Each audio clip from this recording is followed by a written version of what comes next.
So if you want to just talk a little bit about new construction versus rehab. So we started this conversation off saying, how are we going to protect our purchasing power? We have to invest in real assets. And then we talked about comparing some of the real assets. Well, bonds can't keep up with inflation. Equities has a bit of a limited upside, doesn't have the tax benefits. So once you got to, okay, I want to invest in real estate, you have all these different options. So investing in condos, I rent out my old condo, and it actually loses me a few $100s after I've paid the assessments and the taxes and all the other expenses, but I just keep it and forget about it. But it's very, very hard to make money in condos because you have the condo association fee. So investing in multi-units, my personal business model, what I recommend to my clients is you can either try to buy something and do a value add, like a fixer-upper type, or you can buy something that's either rehabbed or new. They're the two kind of poor choices. Because I work with these developers and I see their numbers, with material costs going up as much as they are, it's very, very, very hard to make money doing rehabs. Yes, you can put a bit of the sweat equity in, but for most people that have jobs, I think that they watch HGTV and they think they can do a bit of repainting and replace a stove and suddenly increase value. And it's not really that simple. So from my experience, even myself, I tend to let the professionals, let the developers do that. And I'm buying things that I want cash flow.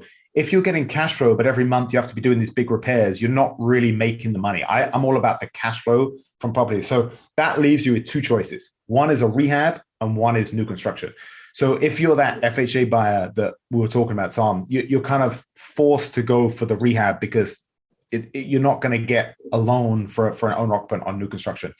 And I always, up until a few years ago, I never appreciated new construction for what it was. I was always saying, if you have two buildings and one is a full gut rehab, meaning the plumbing, the electric, the roof, the mechanicals, everything is new, and then you have a new construction building, I would compare the two and I'd say, well, the big difference for those from a numbers guy, I'm a numbers guy. So the big difference for me is your tax tends to be higher on new construction than it is for a rehab.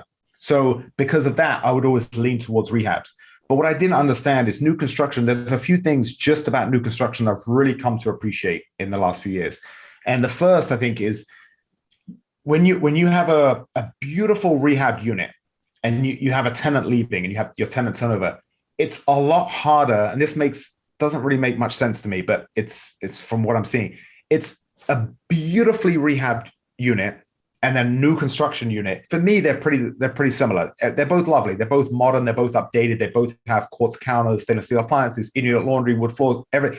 It doesn't matter for the tenants. There's something about new construction. It's so much easier to get tenants. You have so much less vacancy, and they tend to, because they were recently built, the floor plans tends to make more sense. The square footage is more usable.